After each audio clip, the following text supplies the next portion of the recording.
Welcome, everybody. My name is Sarah Snell Cooke. I am your host with the Credit Connection. I'm here with the wonderful, wonderful, understanding Jeff Scott, who is the Vice President of Fraud Tech Solutions at Q2 Holdings. Welcome. Thanks, Sarah. Great to be here. Yeah, so you explain a little more in depth about yourself and what your company does. Sure. So Q2 is a digital banking and fraud tech solution company for credit unions and banks, mainly based in North America. We've got 400 plus customers on the platform, and we help credit unions stay ahead of fraud by combining proven products like dispute management and positive pay with real-time detection tools inside the digital session with a new and emerging AI innovation layer that brings partners together in one cohesive fraud intelligence platform. So we stop billions of fraud every year, but just as importantly, we give credit unions the tools to balance security with great member experience. Yeah, and I figured I'd hear the words AI come out or letters. Yeah. I don't know what you call it. But obviously that's helped the bad guys and the good guys. So what are we seeing as far as trends from the attacks that credit unions might be receiving, and then also how the AI can help prevent um, those attacks? Sure. So, criminals or fraudsters have really industrialized over the last 5 years, aided by great technology like AI and using it for bad. So it's no longer lone hackers. It's really fraud as a service. Rented bots, synthetic IDs, organized rings. They're smarter, faster, constantly probing the weakest link and using the most robust and advanced tools. And so AI, is a game changer in so many ways, but also in the hands of bad guys means we have to fight fire with fire. So, the role of AI and ML and Gen AI against fraud is to, learn fraud patterns across millions of transactions, spot anomalies a human could never detect or see, and adapt in real time. And so for credit unions, it means you don't have a massive fraud department to punch above your weight. It means you've got these great tools at your fingertips that can augment, just having butts and seats. Mm-hmm. Yeah, technology, oh, great equalizer, no matter what your size. And so for the, the cybersecurity threats are going through the roof because of AI. What are some of the more common ones? Yeah. So what's interesting before we get to the new and emerging threats is that check fraud is still at an all-time high, even as digital grows. So it feels sort of unfair, or at the same time we're dealing with the reemergence of legacy fraud, we have to look around the corner. Um, Clearly seeing P2P scams, Mm, through those channels, just given the real-time nature of the money movement, account takeover, social engineering schemes continue to sort of top the charts in terms of threat vectors. And fraudsters are going where the money moves the fastest, and credit unions are no exception to that. So P2P coming soon as we adopt more real-time payments in the commercial space. This will, just continue to be the places we think fraudsters will go. Now, the check fraud, it's just still the easiest channel. And so I think as we've fought sort of fire with technology advances, they're going back to the sort of tried and true right. fraud schemes. And so what type of fraud mitigation strategies are you advising credit unions to use? Yeah, it really takes a holistic approach. And that's probably, an overused buzzword in terms of saying things like orchestration. But we essentially have 27 seconds from the time a bad actor logs into a digital channel session and has the ability to do something like change PII or move money out of the institution. And so you've got to be able to ingest many signals that contextualizes who this individual is within seconds without human intervention. And then you need the triggers inside the platform in order to act on those in real time, again, without human intervention. So are we blocking? Are we allowing? Are we stepping up a user to better understand, should they be allowed to do this action? And you're using much more contextualized signals, such as, is Jeff holding his phone in his dominant hand? Is he walking in a similar gait that he usually walks? Is he using his mouse in a natural way? Things like that that can be ingested, in real time are Hmm. just required for the go forward, and not just for the here and now, but likely what's coming down the road in the next, 1 to 3 to 5 years. Mm-hmm. And so how do you work with credit unions? Like what's the onboarding process kind of look like? Yeah, so we offer a full fraud intelligence platform. And so we really built it modularly such that we know there's not a one size fits all for our credit union customers, just depending on their members, the geography, the types of members that they have, you need a different approach. And so um, it all has to be built on sort of one chassis, one central nervous system. But it needs to be modular in terms of the tools that you can consume. So, maybe just having a login model and a real-time ingestion of signals into an orchestration layer that stops um, bad actors from getting to Zelle or Venmo is enough. Or maybe you need to go, extra steps to protect more sophisticated payment channels like ACH wire, et cetera. And then just depending on sort of the fraud operations unit at the credit union, how much sort of manpower do they have can determine how much automation do we need to bake in, how much do they want the ability to sort of have hands on keyboards and adjust the knobs and dials against their fraud posture. And the most important thing that we're sort of coaching our credit unions through is the the a lens that we want to take on this is we don't want to add more friction to the user experience. We want to add less friction. And so we want our tools to be so proactive that we're allowing the credit union to fulfill their brand promise and the digital strategy and all the great things that they came to Q2 for from a digital banking perspective to get and to deliver to their members. We want them to be able to do more of that. So the worst thing that one of our customers could tell us is that they stop fraud by shutting everything off. And so that's really the approach that we take. Yeah, so how do credit unions find that middle ground where they're not denying genuine members i- Mhm. doing their activities?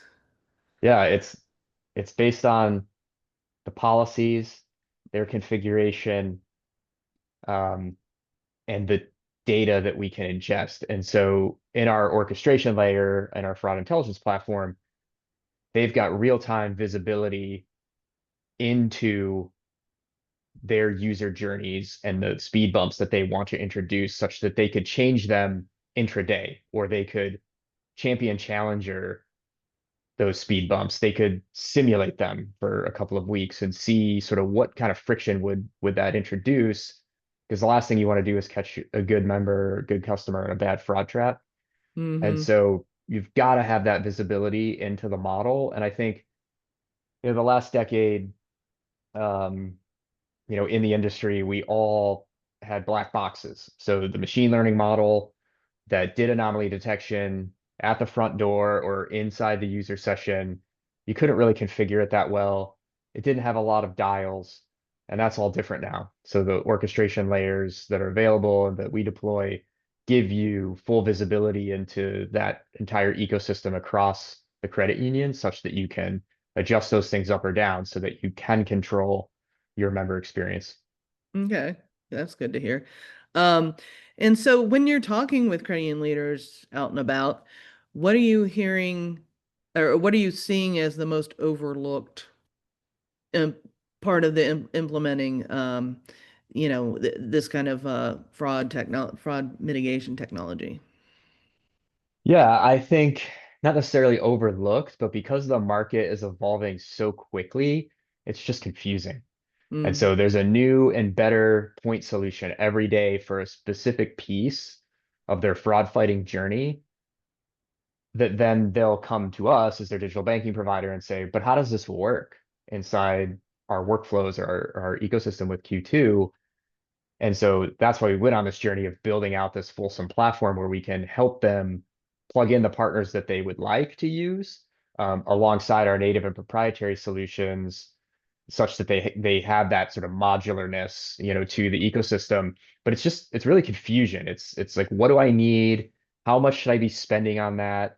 What's the ROI of it, versus the fraud that I'm actually dealing with, and the, $4.63 from the LexisNexis study that suggests for every dollar lost, it's really $4.50, to the credit union in terms of operational other burden. Like, how do I dial that in? And so it's really this consultative need that most of our credit unions have. I think the other thing would be credit unions are really built on cooperation. Hmm. And so data sharing, consortium type information, joint fraud intelligence, tighter integration, across credit unions. We really think the future of fighting fraud is a massive ecosystem problem, and no one's going to fight it alone. And so that's really sort of the next frontier for us, is stitching together in our fraud intelligence platform all that data across our credit unions in a way that if Jeff shows up in North Carolina as a bad actor, and that's been contextualized, and I show up again at another, Q2 institution, you should be able to know that. Oh, cool. Can you talk a little bit more about that? Because you're right. That totally makes sense for credit unions' collaborative nature. Yeah, so the word consortium or the consortium data available in the market is not new, and we're consuming some of that data, through our orchestration layer and into our models, such that we can get good metadata about fraud, and consume those signals. But we've got nearly 500 financial institutions on a digital banking platform, another 600 financial institutions on some of our standalone fraud products. And what we've not had until recently is the ability to put all that into one sort of true fraud database, if you Mm. will, and really get confirmed cases of fraud such that we can do something with it. So one other example of using that data, we're working on a more sophisticated machine learning model right now, where one of our credit union customers came to us and said, we're really belabored with account takeover. We have all these confirmed cases of fraud, and they reported that to us. And we took those confirmed cases of fraud and we trained a machine learning model on those pathways. And then we said, every time this pathway happens within the first 15 seconds of a login, we want you to flag it as potential account takeover. And the model just off the rip was 83% correct in Wow. detecting account takeover pathways. So then we said, okay, that's interesting. Why can't we do that across the consortium of all the financial institutions we have on the network, and train the model? So that's sort of the journey that we're on. And those are the kinds of signals that we think are sort of native and proprietary to Q2 because of our breadth and depth, that we can bring to the credit union market. How many of those institutions are credit unions, do you know? Roughly half.